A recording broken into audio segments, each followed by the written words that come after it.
যে আজকের সেমিনারের বিষয় ছিল হেপাটোবিলিয়ারি ডিজিজেস এবং তার ডিজিজ যেগুলো আছে সেগুলোর ম্যানেজমেন্ট। আমরা সেটা নিয়ে কথা বলবো। এখানে অ্যানাটমি এবং ফিজিওলজিগুলো ক্লাসে পড়ানো হয়েছে, তাই না? সেগুলো নিয়ে কথা বলবো না। আপনাদের যে বলছি যে এই যে হেপাটোবিলিয়ারি যে সিস্টেমটা আছে এর মধ্যে রিলেটেড কয়টা অঙ্গ আছে, সেটা হলো লিভার, গলব্লাডার এবং প্যানক্রিয়াস। এটা সম্বন্ধে তো ধারণা আছে না? এই সেমিনারগুলো তাদের জন্য যাদের বেসিক ধারণা আছে, যাদের বেসিক ধারণা আছে শুধু তাদের জন্য এই সেমিনারগুলো। আমরা অ্যানাটমি ফিজিওলজিগুলো অত কাজ করবো না। আমি আজকে বসি হলো শুধু ডিজিজ পড়ানোর জন্য, এর প্যাথোলজিক্যাল সাইডটা পড়ানোর জন্য, এর যে লক্ষণ বা এই জেনারেল যা হয় ঘটে আর কি সেগুলো পড়ানোর জন্য। তাহলে আমি গলব্লাডারে আমি কোন বিষয়টা পড়াচ্ছি এখন? আমি পড়াচ্ছি পরেরটা, লিভার পড়াইছে একজন, তাই না? আমি পড়াবো হলো গলব্লাডার, ঠিক আছে? আচ্ছা, প্রথম কথা হলো যে আপনারা দেখছেন যে স্ক্রিনের যে গলব্লাডারের ইয়াটা মানে তার নিচে আছে প্যানক্রিয়াস। আচ্ছা, আমরা একটু ইয়াটা দেখি যে গলব্লাডারের স্ট্রাকচারটা একটু দেখি কেমন। এই গলব্লাডারের স্ট্রাকচার যে উপরে লিভার আর নিচে হলো গলব্লাডার, তার নিচে প্যানক্রিয়াস। এই ছবিটা আমি ক্লাসে অনেকভাবে সুন্দর করে হাতে স্কেচ দিয়ে আঁকায় দিয়েছিলাম যে ইন্ডিকেট করার জন্য, তাই না? কোনটা রাইট হ্যান্ডেড হেপাটিক ডাক্ট, কোনটা কমন হেপাটিক ডাক্ট, কোনটা কমন বাইল ডাক্ট, এগুলো সব কিছু ডিটেলস আমি ক্লাসে পড়াই দিয়েছি। এই ধরনের ছবি, ঠিক আছে? আমরা আচ্ছা, আমি আপনার আমাকে তো চেনেন, সেখানে তার ছবি ইয়া নাই। আমি আপনাদের সবসময় একটা ভালো প্রেজেন্টেশন দরকার দেওয়ার জন্য খুব চেষ্টা করি, মানে I should try to best of myself, মানে আমি আমার সাধ্যমতো চেষ্টা করি যতটুকু পারার কথা এটা করি। তাহলে আমি প্রথম কথা হলো প্রথমে জানবো এই যে হেপাটোবিলিয়ারি যে সিস্টেমটা আছে সেটার একটা ডেফিনিশন জানবো। টোটাল হেপাটোবিলিয়ারি সিস্টেমের একটা ডেফিনিশন এটা বললাম যে এই সিস্টেমের সঙ্গে তিনটা অঙ্গ জড়িত, লিভার, গলব্লাডার এবং প্যানক্রিয়াস। তাহলে এটা একটা গ্রুপ আছে, এটার একটা পরিবার আছে, তাই না? হেপাটোবিলিয়ারি সিস্টেমে তাহলে একটা পরিবার আছে। এই পরিবারের টোটাল যে পরিবারটা আছে এই পরিবারটা মিলিয়ে যে ডিজিজগুলো হয় তাকে বলা হয় হেপাটোবিলিয়ারি ডিজিজেস। বুঝতে পারছেন? সেটা কি হয়? এটা গ্রুপ অফ কন্ডিশন। এই তিনটা অঙ্গ মিলে একটা গ্রুপ অফ কন্ডিশন হয়, একটা সমস্যা হয়, একটা বিষয় হয়। এই যে অ্যাফেক্টিং কে হয়? বাইল ডাক্ট, যে পিত্ত নালী, এই বাইল ডাক্টের সঙ্গে জড়িত, সেই সঙ্গে প্যানক্রিয়াস জড়িত, তারপরে গলব্লাডার, তারপরে এটার সঙ্গে আর কি হয়? এটার সঙ্গে তিনটা অঙ্গ বা তিনটা বিষয় জড়িত। কিন্তু ঘটনাগুলো কেন ঘটে?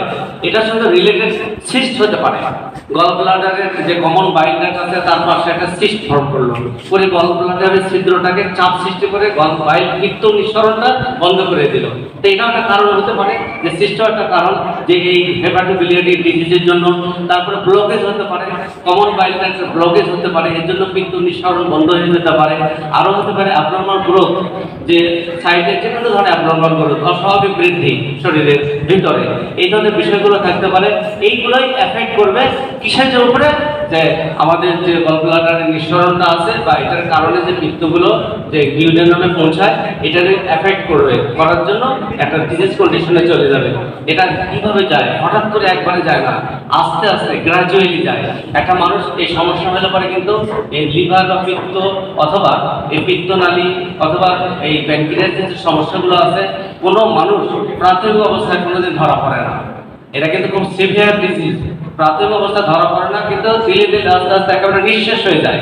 এই ধরনের সিচুয়েশন আমরা এতক্ষণ জানলাম যে হেপাটোবিলিয়ারি যে সিস্টেমটা তার রিলেটেড যে ডিজিজগুলো হয় এটার সঙ্গে কি কি শর্ত জড়িত, তাই না? আমরা এখন জানবো, আমি পড়াবো গলব্লাডার। আমি গলব্লাডারের, তাহলে আমরা গলব্লাডারের যে ডিজিজগুলো আছে এর সঙ্গে কি রিলেটেড? গলব্লাডার রিলেটেড কি যে ডিজিজগুলো আছে সেটা হলো এর সঙ্গে গলব্লাডারের স্টোন হয় সেটা জড়িত, এর সঙ্গে ইনফ্লামেশন। ইনফ্লামেশন আমরা জানি ইনফ্লামেশন একটা সিচুয়েশন, যে কোনো শরীরে যে কোনো জায়গায় ইনফ্লামেশন হোক না কেন সেখানে কিছু ঘটনা ঘটে, তাই না? ওখানকার লোকাল যে সেলগুলো আছে সেগুলো ড্যামেজ হয়ে যায়।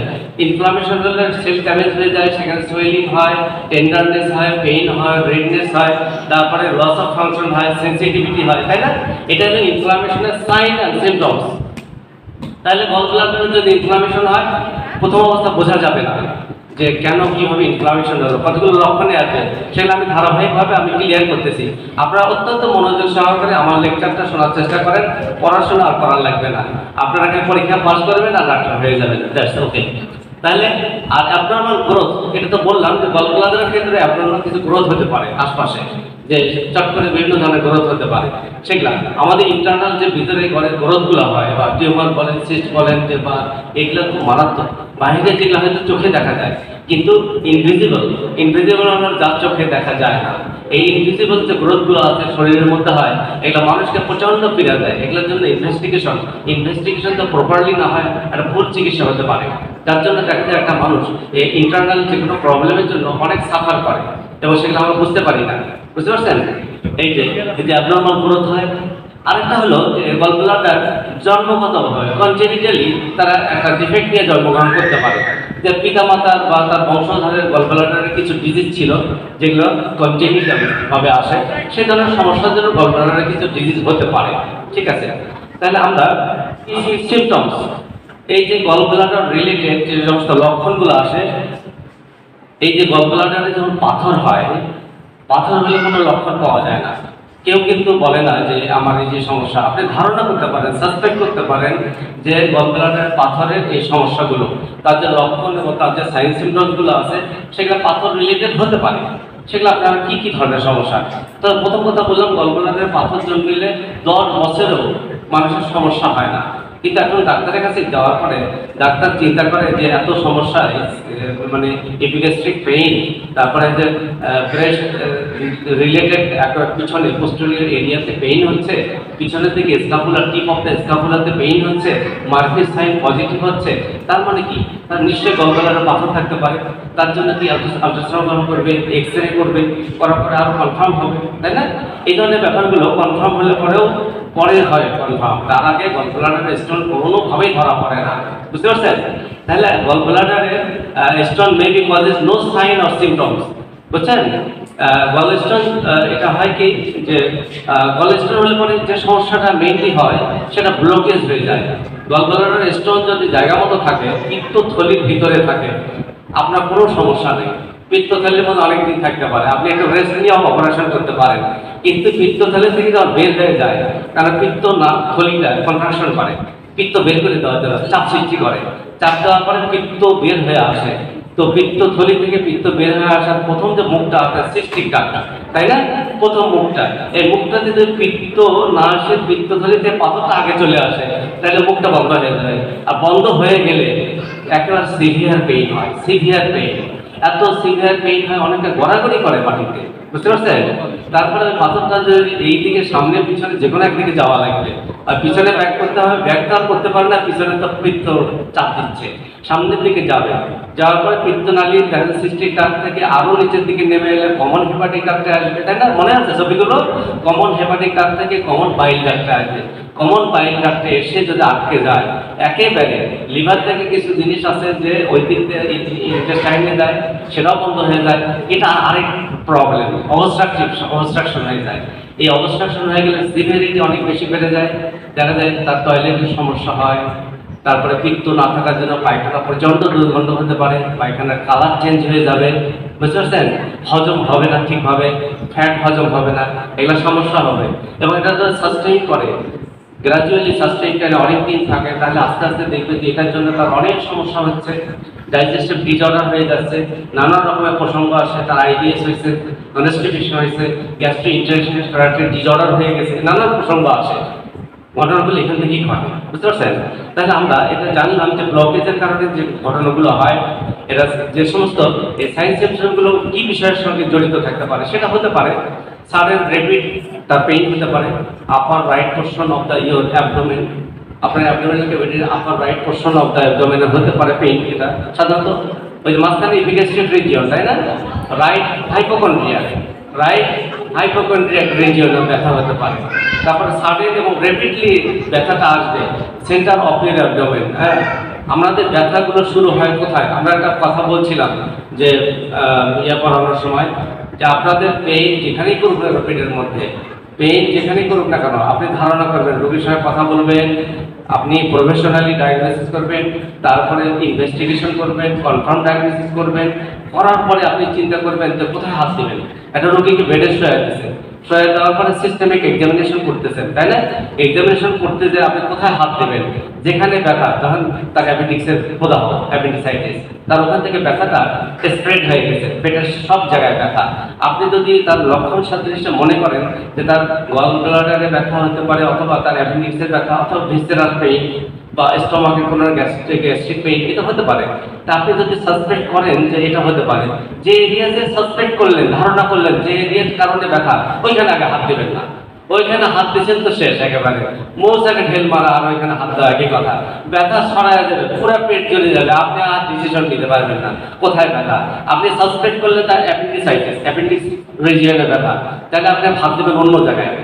রাইট ম্যাকবার্নস পয়েন্টে হলো কি থাকে, অ্যাপেন্ডিক্স থাকে, রাইট ম্যাকবার্নস পয়েন্টে। ওই পয়েন্টে ছাড়া অন্য জায়গায় হাত দেবেন, দিয়ে দিয়ে ওখানে যাবেন শেষে। ওখানে শেষে যা যখন চাপ দেবেন, তখন দেখবেন রোগীর চেহারার দিকে তাকাবেন। কেন? ডাক্তাররা দেখা যাচ্ছে যে রোগীর মাথা এই পাশে ঘুরাই দিয়ে সিস্টেমিক এক্সামিনেশন করে, আর হাত দেয় মুখের দিকে দেখে। কেন দেখে? যে ব্যথা মুখের, face is the mirror of mind, তাই না? মুখে বোঝা যায় তার ব্যথাটা কি। একটা মানুষ সুস্থ অসুস্থ, ভালো মন্দ, দুঃখ হতাশা বেদনা সবকিছু ফেসটা মুখের পর্দা, মুখ দেখলে বোঝা যায়। আর এটা বুঝতে হবে আপনাদের কি doctor, you are exception from others. তাহলে আমরা জানলাম যে এই যে পেইনগুলো হয়, সাডেন পেইন, এই যে এগুলো সবকিছুর মূলে কোনো একটা ঘটনা আছে। তাহলে আমরা এইরকম জাস্ট বিলো ইউর ব্রেস্ট বোন, এই যে নিপল ব্রেস্ট বোনের নিচে যে রিবসগুলো আছে, এর নিচে পেইন হয়। তারপরে হলো কি হয়, ব্যাক পেইন হয়, শোল্ডার পেইন হয়। তারপরে রাইট শোল্ডারে, বিশেষ করে রাইট শোল্ডারে পেইন হচ্ছে। আমারও তো 2 দিন হলো শোল্ডার পেইন, আমিও তো সন্দেহ করতেছি কি না কি হলো। নশিয়া হতে পারে, not vomiting, vomiting tendency, nausea. অনেকে জিজ্ঞাসা করবে বমি কি হয়ে যায়? না, বমির ভাব হয়, এটা বলে নশিয়া, যে ভমিটিং টেন্ডেন্সি, নট ভমিটিং। তারপরে ভমিটিংও হয়ে যেতে পারে অনেকে, তাই না? অতিরিক্ত যে পাথরের যে সিভিয়ারিটি যদি বেশি বেড়ে যায়, ইনফ্লামেশন বেশি বেড়ে যায়, গলব্লাডার স্টোন অবস্ট্রাকশন করে ফেলছে, এইরকম সিচুয়েশন যদি সিভিয়ারিটি তার অনেক বেশি হয়, তাহলে বমি করে ফেলে। তার আগে সিভিয়ারিটি কম থাকলে তার ভমিটিং টেন্ডেন্সি হতে পারে, নশিয়া। এটা শুধু এর সঙ্গে রিলেটেড নয়, আপনাদের তো অনেক রোগ করবে, অনেক রোগের সঙ্গে রিলেটেড, তাই না? তাহলে হবে কি, সব কিছু মিলে আপনার ডিফারেন্সিয়াল ডায়াগনোসিস করতে হবে। ডিফারেন্সিয়াল ডায়াগনোসিস কি? একটা রোগ চিন্তা করতেছেন, ওটার সঙ্গে এটার অন্য রোগের সঙ্গে যোগাযোগ আছে কিনা, তাই না? ডিফার করে, অন্যের সঙ্গে অন্যের ডিফার করা, একে বলা হয় ডিফারেন্সিয়াল ডায়াগনোসিস। তারপর ভমিটিং, তারপর গলস্টোন পেইনটা, গলব্লাডারের ভিতরে স্টোন থাকলে পেইনটা বেশি সাস্টেইন করে না, 1-2 মিনিট বা 1-1 ঘন্টা করে ভিতরে থাকলে, কিন্তু বাইরে আসলে কিন্তু মারাত্মক এই ধরনের সিচুয়েশন আমরা। তারপরে আমরা সাইন সিমটমগুলো দেখলাম। এবার দেখি আমাদের এই গলব্লাডারের সাইনগুলো। এই যে দেখা যাচ্ছে যে pain in the upper right side, upper middle part of the abdomen, যেটা বললাম সেটা সামারি বলতেছে। বিলিয়ারি কোলিক মানে বাইল, গলব্লাডারের ব্যথা যেটা বিলিয়ারি কোলিক। তারপর নশিয়া, ভমিটিং হবে, ফিভার, জ্বর থাকবে, এবং তার ঠান্ডা অনুভূতি থাকবে, ঠান্ডা কাতরতা থাকবে। এই ধরনের ক্রনিক ডায়রিয়া, মাঝে মাঝে পুরাতন ডায়রিয়া, একটু অসুবিধা হলেই ভেসে উঠবে পুরানো ডায়রিয়া। এর সঙ্গে থাকবে আরও কি থাকবে, যে জন্ডিস, জন্ডিস অবস্ট্রাকশন যদি হয়ে যায়, পিত্ত যদি না আসতে পারে, এটাকে বলে অবস্ট্রাকটিভ জন্ডিস। আপনার jaundice practice of medicine 3rd year 4th ইয়ারে করানো হয়, সেখানে জন্ডিসের 3টা টাইপস বলা হয়েছে। একটা হলো হেপাটোসেলুলার জন্ডিস, হেপাটো মানে লিভার, লিভারের সেলের কোনো কারণের ডিসফাংশনের জন্য জন্ডিস হয়, হেপাটোসেলুলার জন্ডিস। আর একটা হচ্ছে হেমোলাইটিক জন্ডিস, হেম মানে হলো রক্ত, হেমোলাইটিক মানে রক্তের জন্ডিস, রক্তের ভিতরে বিলিরুবিন অনেক বেশি বেড়ে যায় কোনো কারণে, সেটার জন্য জন্ডিস হচ্ছে হেমোলাইটিক জন্ডিস। আর পাথর জনিত, গলব্লাডার থেকে পাথর বের হচ্ছে, বাবা পাথরটা যদি নাকি সসম্মানে বের হয়ে যায়, আপনি টের পান না, পাথর কিন্তু তৈরি হয়। গলব্লাডারে সবসময় পাথর তৈরি হয়, সবারই আছে। যদি বের হয়ে যায় কোনো সমস্যা নেই, কিন্তু ভেজালটা তখনই লাগে তখন আটকে যায়। এই আটকে যাওয়ার জন্য একটা জন্ডিস হয়, অবস্ট্রাকটিভ জন্ডিস, তাই না? আর স্টুল হলে যে হালকা কালারের স্টুল হয়, আমি একটু বললাম ফ্যাকাশে কালার, দুর্গন্ধ হয়, দেখা যাচ্ছে পায়খানার কালার ঠিক থাকে না। পায়খানার কালার কিন্তু একটা ফ্যাক্টর। আমরা বলছি, আপনার কোনো রোগীকে বলবেন আপনার মানে পায়খানার রং কেমন, তখন রোগী উত্তর দেবে এই কালারে, হ্যাঁ, মানে এমন ধরনের প্রশ্ন করা লাগবে যে রংটা বলতে পারে, এই ধরনের প্রশ্ন। ডার্ক ইউরিন, ইউরিন নর্মালি ইয়ে কালার, স্ট্র কালার, খড়ের কালারের মধ্যে ইউরিন থাকে নর্মালি।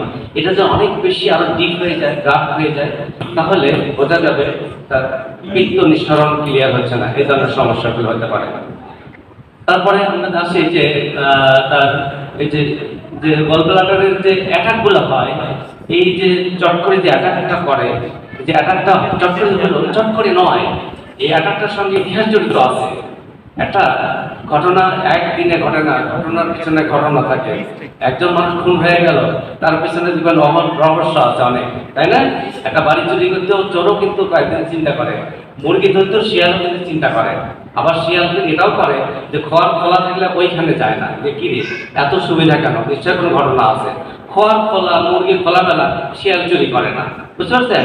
যাই হোক, প্রসঙ্গক্রমে বিষয়টা হলো ঘটনা ঘটে, ঘটনার পেছনে কারণ থাকে, কারণের কারণ থাকে, কারণ ছাড়া কিছু ঘটে না, তাই না? There is nothing happen without cause, কোনো কিছুর কারণ ছাড়া ঘটে না। তাহলে পেইন, এটা কিছু ঘটনার জন্য পেইনটা থাকতে পারে, অ্যাবডোমিনাল পেইন, নসিয়া, ভমিটিং, এই বিষয়গুলো যে যদি হঠাৎ অ্যাটাক করে, তারপর এই হঠাৎ অ্যাটাকের মধ্যেও তার এই সমস্যাগুলো আসতে পারে। এই বিষয়গুলো হঠাৎ অ্যাটাক যদি ক্রনিক হয়ে যায়, ক্রনিকের মধ্যে কিছু জিনিস থাকবে, মাঝে মধ্যে ডায়রিয়া হতে পারে, তাই না? বললাম যে ক্রনিক ডায়রিয়া হতে পারে। আচ্ছা, এই বিষয়গুলো। আচ্ছা, আমরা এখন কিছু ডিজিজ নিয়ে কথা বলবো, তাই না? স্পেশাল কিছু ডিজিজ, যেমন এই যে একটা দেখেন কোলানজাইটিস। কোলানজাইটিস এটা একটা ডিজিজ, এটা মারাত্মক একটা ডিজিজ। কোলানজাইটিসের ইতিহাস খুব খারাপ। খারাপ হলো এরকম যে এই কোলানজাইটিস রোগটা হলে পরে যে অনেক সময় লিভার ট্রান্সপ্লান্ট করার মতো সিচুয়েশন হয়ে যায়, যে তার কি বলে লিভার মানে যকৃৎ, কলিকা পরিবর্তন করার মতো একটা কোলানজাইটিস অনেক দেরিতে হয়। কোলানজাইটিস হলো যে কমন বাইল ডাক্ট যেটা আছে না, কমন বাইল ডাক্ট, বুঝতে পারছেন কোনটা? কমন বাইল ডাক্ট কোনো কারণে ইনফ্লামেশন হয়ে যায়, ইনফ্লামেশন হয়, ইনফ্লামেশন হয়। এই কমন বাইল ডাক্টের মধ্যে আবার পাথরও জমে, সেটা আরেক রোগ, পরে আসতে। কমন বাইল ডাক্টের মধ্যে পাথর জমলে এক রোগ, জন্ডিসের দিক দিয়ে বলে অবস্ট্রাকটিভ জন্ডিস, পাথর জ্বললে কোলিটোকোলোলিথিয়াসিস বলে। আর যদি ইনফ্লামেশন হয়ে যায়, প্রদাহ হয়, তাহলে তাকে বলা হয় কোলানজাইটিস। এই কোলানজাইটিস খুব মারাত্মক একটা রোগ। এটার জন্য লিভার একটা পিত্তনালী পুরো ড্যামেজ হয়ে যায় এবং এটা অনেক সিভিয়ারিটি, এবং সেক্ষেত্রে অপারেশন মাস্ট বি, হ্যাঁ, সেই ক্ষেত্রে কোলানজাইটিস। এরপরে কোলিটোকোলোলিথিয়াসিস, মানে যখন কোনো পিত্তনালী বা কমন বাইল ডাক্টের মধ্যে পাথর জমে, কিন্তু ইনফ্লামেশন নাই, ইনফ্লামেশন নাই, শুধু পাথরটা জমে গেছে। এই পাথরের জন্য হতে পারে তার মানে কিছু সাইন সিম্পটম জন্ডিস, যেটা অবস্ট্রাকটিভ জন্ডিস। আর হলো এই সিচুয়েশনটাকে বলা হয় কোলিটোকোলোলিথিয়াসিস, যে কমন বাইল ডাক্টের মধ্যে পাথর জমা। এটাতে হয় কি সিভিয়ার পেইন হয়, খুব ইমিডিয়েট পেইন হতে পারে। আর যদি এটা বেশি দিন থাকে ওর ভিতরে, এই কারণ থেকে আস্তে আস্তে ইনফ্লামেশন হতে পারে, কোলানজাইটিস হতে পারে, বুঝতে পারছেন? আগে কোলিটোকোলোলিথিয়াসিস, তারপরে কোলানজাইটিস, ঠিক আছে? আচ্ছা, আমরা তারপরে আরেকটা, এই যে দেখেন গলব্লাডারের মধ্যে যে পাথরগুলো হয়, এই যে গলব্লাডারের পাথরগুলো এইভাবে থাকে, এখানে থাকলে কোনো সমস্যা নেই, কিন্তু এই জায়গাটায় যদি যায়, আর যদি এই কমন বাইলটা এখানে যায়, এটাকে বললাম, এখানে বললেও ব্যথা হবে, আর এখানে আটকে গেলে পরে কোলানজাইটিস হয়, কোলিটোকোলোলিথিয়াসিস হয়, তারপরে এখানে ইনফ্লামেশন হয়, তাই না? এই সমস্যা। এই পাথরগুলো দেখেন কত মসৃণ, একেবারে মনে হয় অরিজিনালি স্টোন পাথর, হ্যাঁ। তারপরে এই যে এগুলা একটা টাইপসের পাথর, বিভিন্ন ধরনের, কি ধরনের পাথর হয় সেগুলো নিয়ে কথা বলবো, ঠিক আছে? তা আমরা দেখলাম যে পাথরগুলো কিরকম পাথর হয়, এই পাথরগুলো, ঠিক আছে? তারপরে পলিসিস্টাইটিস। পলিসিস্টাইটিস কি জিনিস? পলিসিস্টাইটিস হলো গলব্লাডারের প্রদাহ। গলব্লাডারের যে থলিটা আছে এটা প্রদাহ, আর গলব্লাডারের কমন বাইল একটা প্রদাহকে বলছি কোলানজাইটিস, আর হলো পলিসিস্টাইটিস, বুঝতে পারছেন? পলিসিস্টাইটিস এটা কিন্তু কোলাইটিস না, সিস্টাইটিস না। কোলাইটিস হলো কোলনের হলো ইনফ্লামেশন, যে large intestine inflammation, colitis. Cystitis সেটা হলো আপনার মূত্রথলি ইনফ্লামেশন, সিস্টাইটিস। আর এটাকে বলছি পলিসিস্টাইটিস, তার মানে পিত্তথলির প্রদাহ, বুঝতে পারছেন? এগুলা টার্মগুলো মনে রাখা লাগবে, একটা সঙ্গে ডিফারেন্সিয়েশন বোঝা লাগবে, তাই না? যে আমরা কোন শব্দটা কোথায় ব্যবহার করবো। কিডনি যদি চট করে বলেন পিছনের দিকে মাথার উপরে থাকে তাহলে তো মার্ডার হয়ে যাবে, একেবারে সর্বনাশ, পড়াশোনা একে বৃথা হয়ে যাবে। বুঝতে পারছেন? আমরা তাহলে পলিসিস্টেটিক জানলাম। এই পলিসিস্টেটিক রিকভারি করার জন্য বা পাথর, বিশেষ করে গলব্লাডারের মধ্যে পাথর থাকলে পরে একটা ওপেন করে, নর্মালি অপারেশন করে করে। আরেকটা হলো ল্যাপারোস্কোপি করে, তাই না? এই ল্যাপারোস্কোপি পয়েন্টগুলো দেখা হয়েছে যেখানে এগুলা জায়গাগুলো ফুটা করে এখান থেকে পাথরটা বের করে নিয়ে আসে। এমনকি পাথর বের করে না, ল্যাপারোস্কোপি করে এটা গলব্লাডারটা টোটাল এক্সপালশন করে, টোটাল বের করে নিয়ে আসে। বুঝতে পারছেন? পলিসিস্টাইটিস হতে পারে। তারপরে আবার দেখি যে এই যে পলিসিস্টেক্টমি, এই অপারেশনটার নাম হলো পলিসিস্টেক্টমি। গলব্লাডার যদি কেটে ফেলে দেয় এই অপারেশনের নাম হলো পলিসিস্টেক্টমি। এখানে দেখেন যে এই যে গলব্লাডারটা এই যে নিচে ছিল এখান থেকে ডিটাচ করে ফেলছে, হ্যাঁ, করার পর আলাদা হয়ে গেছে। এরকম সিচুয়েশনটা হলো surgical removal of the gallbladder. হ্যাঁ, এই তারপরে আমরা দেখি এখন হলো যে গল স্টোনটা কি জিনিস, গলব্লাডারে যে স্টোন হয় এটা কি জিনিস। একটা এক ধরনের ডিপোজিট মানে কি, কোনো কিছু অ্যাকুমুলেশন হওয়া, জমা হওয়া। বুঝতে পারছেন? এটা এক ধরনের ডিপোজিট বা অ্যাকুমুলেশন হয়। হার্ড সাবস্টেন্স সেগুলো আসে কোথা থেকে, শরীরের বিভিন্ন জায়গা থেকে আসে, এসে ওখানে জমা হয়। লিভার থেকে আসে, বিভিন্ন জায়গা থেকে এসে ওখানে জমা হয়। বুঝতে পারছেন? এই জমা হওয়ার পরে সেগুলো হয় কি আস্তে আস্তে বড় হয়ে যায়। সেগুলো দেখা যাচ্ছে বড় হওয়ার পরে যতক্ষণ পর্যন্ত সমস্যা হয় না ততক্ষণ তো ভালো, আর না হলে সমস্যা। রাস্তার ধারে একটা মার্কার ইট পড়ে আছে, ইটটা পড়ে আসছে। গতকালকে আসার সময় আপনি দেখছেন এখানে ইট ছিল, পরের দিন যা ইটটা নাই, উপর দিয়ে একটা এপাশে ধুলাবালি গেছে, দিতে ধুলাবালি গেছে, তারপরে ইটটা ঢেকে গেছে। ধুলাটা সরাই দেখেন ভিতরে একটা পাথর আছে, ইট আছে, তাই না? তো গলব্লাডারের পাথরগুলো ওই রকমই জমে। দেখা যাচ্ছে যে আমাদের শরীরের মধ্যে অর্গানিক ইনঅর্গানিক সাবস্টেন্স আছে না, এই সমস্ত ইনঅর্গানিক সাবস্টেন্স সেগুলো ডিপোজিট হয় গলব্লাডারের মধ্যে হয়ে আস্তে আস্তে পাথর হয়ে যায়। পাথরের বিভিন্ন ধরনের সাইজ হতে পারে, ছোট বড়। এটি গ্রাভিল টাইপের, ছোট স্মল টিনি। এই সমস্ত ছোট ছোট পাথরগুলো এগুলো হয় কি, এগুলো থাকে, সবার থাকে, বের হয়, অনেকদিন থাকে, এগুলো সমস্যা না। হ্যাঁ, এই সমস্ত গলব্লাডারের পাথরগুলো বিভিন্ন ব্যক্তির বিভিন্ন রকমের হতে পারে। একই রকম সবার যে হয় পাথর তা না। দেখা যায় আব্দুল রহিমের এক রকমের পাথর, আব্দুল করিমের আরেক রকমের পাথর। এটা তো বিভিন্ন ব্যক্তি বিশেষে ভিন্নতা আসে, যেটা হোমিওপ্যাথি ফর্মুলা বলে। হোমিওপ্যাথি বলে যে ব্যক্তির ইন্ডিভিজুয়ালাইজেশনে চিকিৎসা কেন করে, এখানে বোঝেন যে পাথর একজনের একই রকম হয় না, তাই না? গলব্লাডার একই রকম, পাথর একরকম নয়। এখানে হলো যে আপনার ব্যক্তি স্বাতন্ত্রতা নির্ভর করে। ঠিক আছে?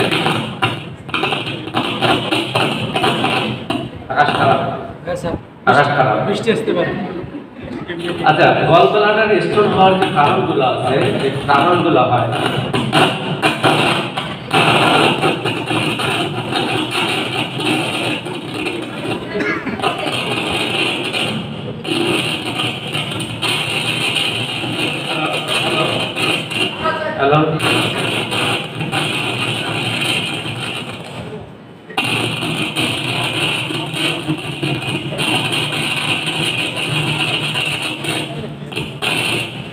Hello,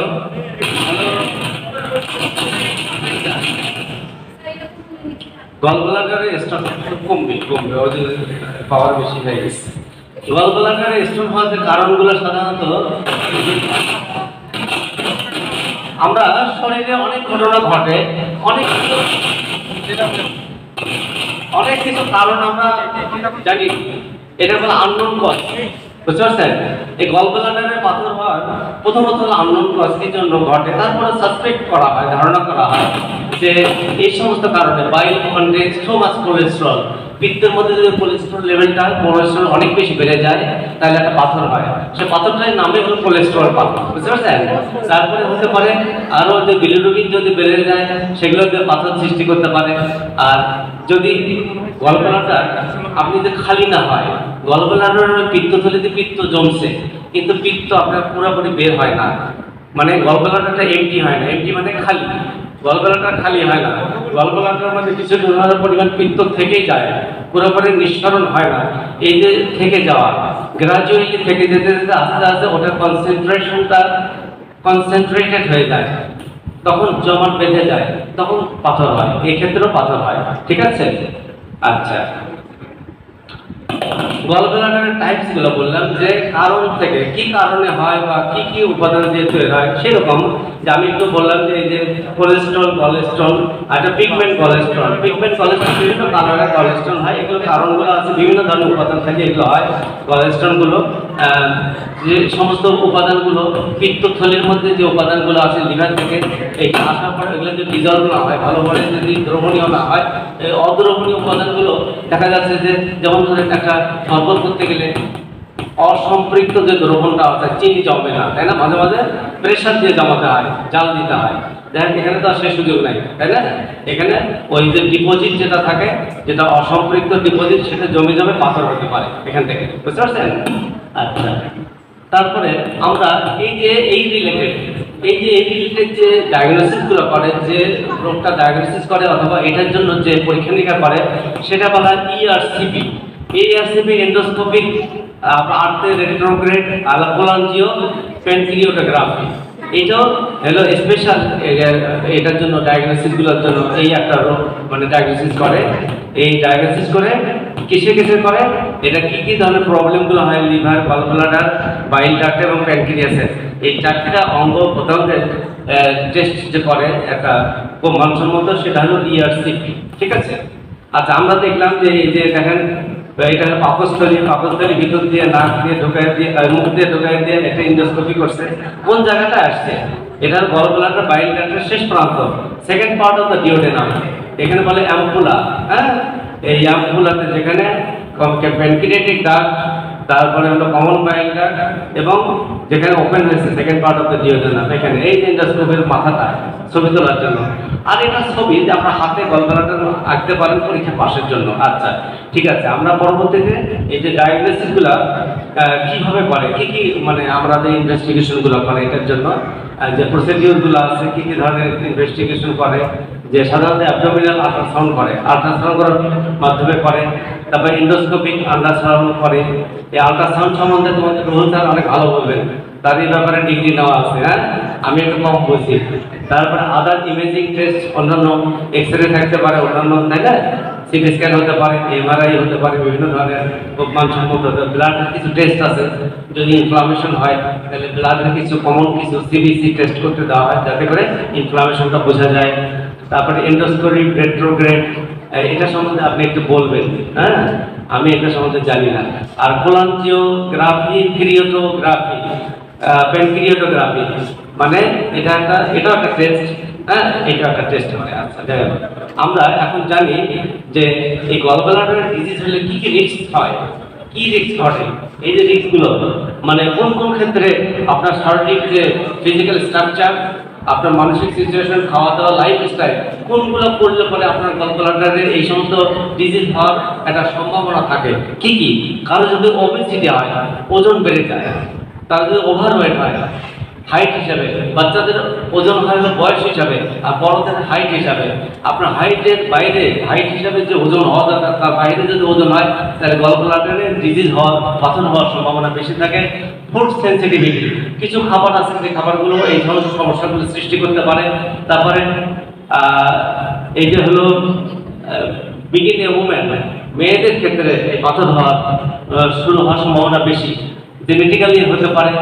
age older than 60 years, মানে 60 ইয়ার্সের মধ্যে এই পাথর হওয়ার ঝুঁকি বেশি। র্যাপিড ওয়েট লস, অনেক সময় দেখা যাচ্ছে অন্যান্য রোগের ক্ষেত্রে দ্রুত যাদের ওয়েট লস হয়, তাহলে গল ব্লাডার পাথর হওয়ার জন্য ওয়েট বেশি যায়, কিন্তু ওয়েট লস হলে মানে এর সঙ্গে রিলেটেড অন্যান্য ব্যাধি হতে পারে। তারপরে আর কি আছে, কোলেস্টেরল লোয়ারিং মেডিকেশন, কোলেস্টেরল কমানোর জন্য যে সমস্ত মেডিসিনগুলো খায় যারা রেগুলার, কোলেস্টেরল কমানোর জন্য ওষুধগুলো যেগুলো খায়, সেই ওষুধগুলো খেলেও তার এই গল ব্লাডার রিলেটেড ডিজিজগুলো হতে পারে। তার হরমোন থেরাপি, যারা এই যে হরমোন কমে যায় বিভিন্ন সময়, বর্তমানে তা আসলে এটা কমন একটা চিকিৎসা, হরমোন সাপ্লিমেন্টেশন দেওয়া। আপনারা চেষ্টা করবেন, আপনারা নিজেরাও যত সম্ভব নেবেন না, অন্যকেও নেওয়ার জন্য সাজেস্ট করবেন না। বেশিরভাগ মেয়েদের মাসিক বন্ধ হলে আর কোনো গতি নাই, একেবারে হরমোন থেরাপি শুরু করলো, কিন্তু কি হবে ঘটবে আল্লাহ ছাড়া কেউ জানে না। আচ্ছা, তাহলে ডায়াবেটিস থাকলে পরে ডায়াবেটিস যাদের আছে তাদের গল ব্লাডারের ডিজিজ তাদের চান্স প্রায় থাকে। হ্যাঁ, তারপরে হাইপোথাইরয়েডিজম, যাদের থাইরয়েড গ্ল্যান্ড যদি কোনো কারণে তার নিঃসরণ কমে যায়।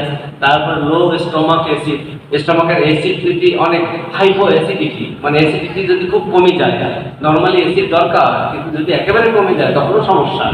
তারপরে ভেরি লো ফ্যাট ডায়েটস, যে আপনি ডায়েট যেটা করতেছেন ফ্যাটি ডায়েটসগুলো, একটু ফ্যাট খেতে হবে, একেবারে ফ্যাটলেস থাকা যাবে না।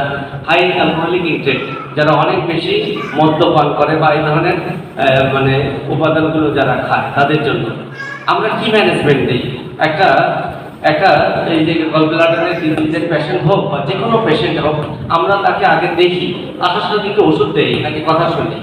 আগে কথা শুনি যে আপনার কি সমস্যা, কি জন্য আসছেন, তাকে চিনি, তার চেহারাটা দেখি, কিভাবে বসে, কিভাবে ওঠে, তাই না, কিভাবে কথা বলে, তার বডি ল্যাঙ্গুয়েজ দেখি, এগুলো সবকিছু দেখার পরে আমরা তাকে কি দিই? ম্যানেজমেন্ট দিই। ম্যানেজমেন্ট হলো এই যে দুটো, প্রিভেন্টিভ ম্যানেজমেন্ট আর কিউরেটিভ ম্যানেজমেন্ট। প্রিভেন্টিভ ম্যানেজমেন্ট হলো দুটো জিনিস, একটা অ্যাডভাইস দেই আর একটা মেডিসিন দেই। অ্যাডভাইস কি দেই? আপনি সাসপেক্ট করবেন, ধারণা করবেন আপনারা বুঝতেছেন না, এত ভালোভাবে চলেও কেন অসুস্থ হয়ে, দেন কোনটা ডক্টর, তাহলে ডাক্তারের কাছে যান। আর আপনি যদি বুঝতে পারেন আমার চলাটাই মধ্যে মানে আজে বাজে একটা চলাফেরা, আমার চলাফেরার মধ্যে কোনো ডিসিপ্লিন নাই, তাহলে বুদ্ধিমানরা কি করবে? চলাফেরা ডিসিপ্লিন নিয়ে আসবে, নিয়ে আসার পরেও যদি অসুস্থ হয় তখন ডাক্তারের কাছে যাবে, তাই না?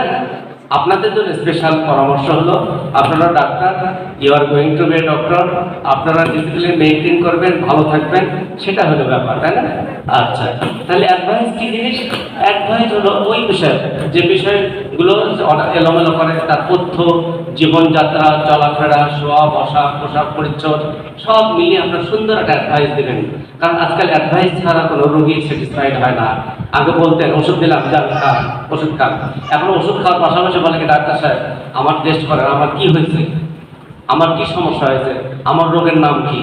আপনি যদি রোগের নাম না বলতে পারেন খুব সমস্যা। রোগের নাম না বলেন, অনেক রোগীকে ম্যানেজ করবেন তো একটু হিপনোটাইজ করা লাগবে। হ্যাঁ, তাহলে আর একটা হলো যে আপনি মেডিসিন দেবেন। মেডিসিন আপনি হোমিওপ্যাথিক ডাক্তার, হোমিও মেডিসিন দেবেন on the basis of symptoms, তাই না? এলোপ্যাথি ডাক্তাররা তাদের সিস্টেমে দেবে, আয়ুর্বেদিক তারা তাদের সিস্টেমে দেবে। কিউরেটিভ ম্যানেজমেন্ট, আপনি যদি একজন বিচক্ষণ এবং সুশিক্ষিত ডাক্তার হন, আপনার কাজটাই হবে রোগীকে তার সুস্বাস্থ্যে ফিরিয়ে নিয়ে আসা, সেটা হোক মানসিক হোক বা শারীরিক। তাহলে সুস্বাস্থ্যে ফিরিয়ে নিয়ে আসার জন্য আপনার যেটা করণীয় সবচেয়ে, সেটা হলো রোগীর প্রতি আপনার আলাদা একটা দৃষ্টি দেওয়া লাগবে, তাই না? দৃষ্টিটা কিরকম? আপনি পড়াশোনা শিখছেন, তাহলে আপনি কাজে লাগাবেন না? শেখেন নাই, সেটা এক কথা। আপনি যদি ইবাদত করা শেখেন, আপনি ইবাদত না করেন, আল্লাহ আপনাকে ছাড়বে না, তাই না? আপনি করতে জানেন, অনেকে আছে অনেক কিছু জানেন, চুপ করে দেখেন থাকে, এই মানুষগুলো ভালো না, আমি পারি, আমি এটা করতে পারি, অথচ সে করে না। অথচ সে তার দাবি আছে যে আপনি তো ভালো ডাক্তার, আপনার রোগী দাবি করতে পারে আপনার কাছে আপনি ভালো ডাক্তার, আপনি প্র্যাকটিস করেন না। আমি প্র্যাকটিস করি না, কেন করবেন না? কেন পড়াশোনা করলেন, তাই না? এটা দাবি। আর আপনি তো সুশিক্ষিত ডাক্তার হয়েছেন, আপনার পেশাগত অভিজ্ঞতা আছে, তাই না? আপনার পেশাগত অভিজ্ঞতা আছে, যে আপনি শিক্ষাগত যোগ্যতা আছে, আপনি সবকিছু বোঝেন। তাহলে আপনি যদি বোঝেন যে গল ব্লাডারের পাথর আছে, পাথরটা সাইজই বড়, পাথরটা আটকে যাচ্ছে, অবস্ট্রাকশন হয়ে গেছে, এইরকম সিচুয়েশন, অপারেশন জরুরি, তাহলে আপনি জানেন এই রোগীটাকে অপারেশন করা লাগবে। আপনি সার্জারি এখানে করছেন সার্জন হওয়ার জন্য নয়, সার্জারি বোঝার জন্য। আপনি যদি বোঝেন this is the case of surgical case, আপনি অবশ্যই ইমানের সহিত, আর রোগীরা হলো আমানতের খেয়ানত করা যাবে না। আপনাকে বুঝতে হবে এবং এই আমানতের খেয়ানত না করে আপনার সিদ্ধান্ত নিতে হবে, আপনি ভাই অপারেশন করেন, this is the case of surgical case. আপনার অপারেশন পোস্ট অপারেটিভ ম্যানেজমেন্টের জন্য আপনি আমার কাছে আসতে পারেন, পরবর্তীতে দেখা যায়। এতে করে সুবিধা দুইটা, একটা হলো এই রোগীটা আপনার কাছে একটা ভালো পরামর্শ পেল, তার জীবনটা শঙ্কামুক্ত হলো। আর দ্বিতীয় কথা হলো আপনার জন্য কি হলো, আপনার জন্য এটা হলো, এটা সাইকোলজি দিয়ে বোঝার চেষ্টা করেন, আপনার জন্য একটা ক্ষেত্র তৈরি হলো যে আপনি রোগীকে মিসগাইড করেন না, আপনি বোঝেন, টেস্ট বোঝেন, রিপোর্ট বোঝেন, সিচুয়েশন বোঝেন, রোগীর কমপ্লিকেশন বোঝেন, পরিণতি কি হবে সেটাও আপনি বোঝেন। এই বোঝাটা সুবিধা কি দেবে?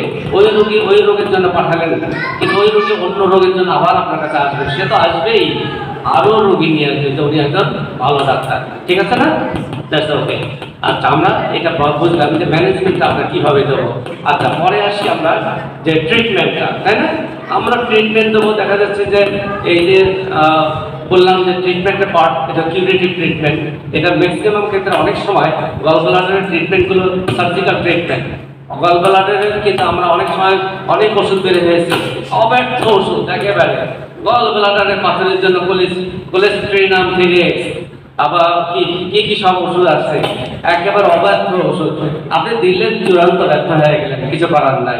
এখন আপনাকে সিদ্ধান্ত নিতে হবে যে আমি গল ব্লাডারের ওষুধ অনেক সময় কাজ করে না, করতে চাই না, এগুলো খুব সেন্সিটিভ ডিজিজ, যার জন্য আপনাকে সিদ্ধান্ত নিতে হবে।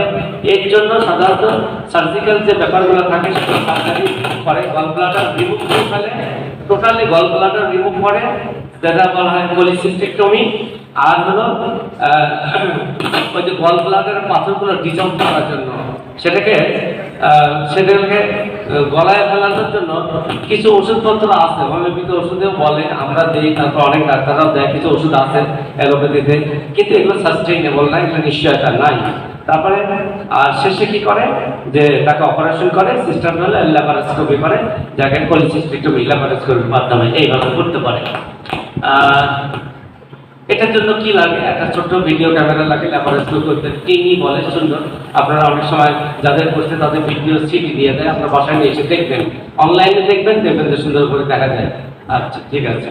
এখন কি জটিলতা হয়, আপনি যদি ভুল করেন, আপনি যদি ঠিকভাবে চিকিৎসা না দেন, আর আপনি যদি কামখেয়ালি করেন, তাহলে কি ঘটনা ঘটতে পারে? এই যে গল ব্লাডারে ইনফ্লামেশন হবে, গল ব্লাডারের পিত্তথলির প্রদাহ হবে, কোলিসিস্টাইটিস, আবার ব্লকেজ হবে কমন বাইল ডাক্ট পাথর দিয়ে, তারপর হবে প্যানক্রিয়াটিক ডাক্ট, ওই পাথর নিচের দিকে চলে যায়, প্যানক্রিয়াসের মুখ অ্যাম্পুলা হতে হয়, প্যানক্রিয়াটিক ডাক্টের মুখ যদি বন্ধ হয়ে যায়, তাহলে এইদিকে পিত্তও বন্ধ হয়ে গেলে প্যানক্রিয়াটিক ডাক্ট থেকে যে সমস্ত উপাদানগুলো আছে, প্যানক্রিয়াস একটা কমপ্লেক্স গ্ল্যান্ড, তাই না? যারা দুই ধরনের কাজ করে, এক্সোক্রাইন কাজ, ডাইজেস্টিভ কাজ, আর এন্ডোক্রাইন সিস্টেমের কাজও করে, তাই না? যেখানে ইনসুলিন আসে, অন্যান্য উপাদান আছে, আবার হজম করার রস আসে ওখান থেকে, তাহলে দুটো সিস্টেমে বন্ধ, অনেকগুলো সমস্যা হয়ে যেতে পারে, তাই না? এই প্যানক্রিয়াসে ইদানিং প্রায় ক্ষেত্রে দেখা যাচ্ছে প্যানক্রিয়াসে পাথর জমতেছে মানুষের, এবং এটার জন্য খুব সিভিয়ারিটি, অনেক সমস্যা, পাথর জমার জন্য অনেক লক্ষণ আপনি খুঁজেই পাবেন না। তার জন্য আমার কাছে মনে হয় আল্লাহর অশেষ দান হোমিওপ্যাথি, যে অনেক সমস্যার সমাধান থেকে পাওয়া যায় না, ডাক্তাররা ইনভেস্টিগেশন করে রিপোর্ট তৈরি করতে পারে না, ভুল করতেছে, ভুল হচ্ছে, ভুল চিকিৎসা দিচ্ছে, এরকম সমস্যাগুলো হচ্ছে। অ্যানিম্যাল কি আবিষ্কার করলো যে কোনো কিছুর দরকার নাই, খালি লক্ষণ শুনতে, যে প্রপারলি শুনতে পারেন, আর যদি বুঝতে পারেন, আর যদি হয়ে যায় লক্ষণে 100 তাহলে তাকে ড্রামেটিক রেজাল্ট, রাতারাতি একটা রোগী ভালো হয়ে যাবে। এটা খোঁজার জন্য আপনার যথেষ্ট মেহনত, সাধনা এগুলো করতে হবে, এবং সৃষ্টিকর্তার কামনা করতে হবে। তাহলে আমরা ইনফ্লামেশন গুলো এগুলো হতে পারে, তাই না? এই গল ব্লাডার পেইনটা শুরু হয় এই জায়গাটায়, এই জায়গাটার পেইন হয়, এই যে মুখটা, এটা বলা ফান্ডাস, এখান থেকে ইনফ্লামেশনটা শুরু হয়, এখানে ওখানে পেইনটা হয়, সিভিয়ার পেইন ওখান থেকে হয়।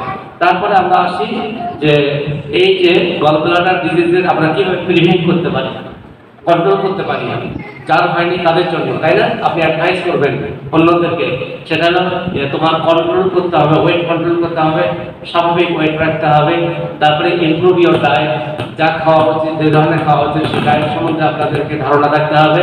তাহলে এক্সারসাইজ করতে হবে, তাই না? এক্সারসাইজের একটা লিমিটেশন আছে, তাই না? এক্সারসাইজ লিমিটেশন সব কিছু, এগুলোরও কিন্তু অনেক পড়াশোনা। পয়েন্টগুলো বলতেছি যে আপনি একটা রোগীকে কন্ট্রোল করবেন, ওয়েট কন্ট্রোলের জন্য অনেক পরামর্শের ব্যাপার আছে না?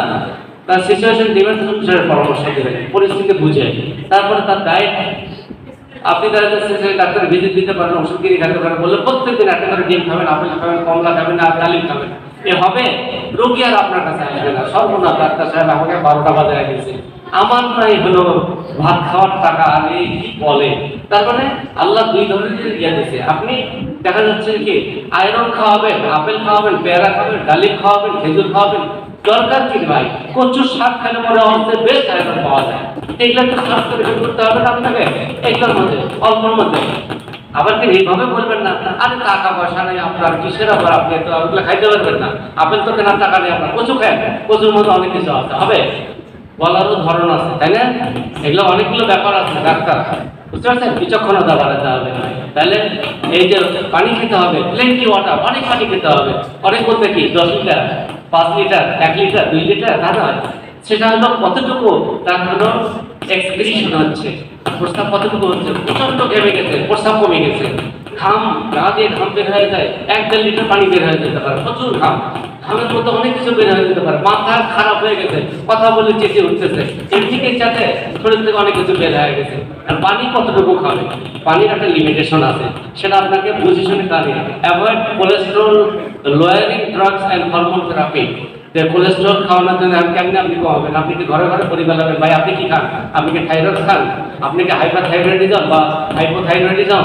আপনি কি থাইরয়েড খান বা কার্বিজল খান? তাহলে ওটা বন্ধ করেন। আমি এটা শিখে আসছি, স্যার বলছে, এটা কি হবে? আপনার চেম্বারে যে রুগী আসবে, অন্যান্য যারা কাউন্সিলিং করা লাগবে, একটা একটা করে ধরেন, আস্তে আস্তে ঠিক হয়ে যাবে, বুঝতে পারছেন? যদি আপনি ভালো ডাক্তার হন। এখন আপনার প্রিভেনশন, তাহলে আপনাকে এই যে গলব্লাডারের যে স্টোনটা, এটাকে প্রিভেন্ট করার জন্য আপনার মাঝে মাঝে খাবারের প্রতি একটা নজর দিতে হবে। খাবার স্কিপ করতে হবে। স্কিপ মানে কি? সকালবেলা, দুপুরবেলা একেবারে স্কুল খাচ্ছেন, দাওয়াত খেয়েছেন, সামনে যায় মাছ, মাংস, ডিম, ডাল, একেবারে আরো কত কিছু আছে না, চাইলেই পাওয়া যাচ্ছে, পেট ভরে খাইছেন।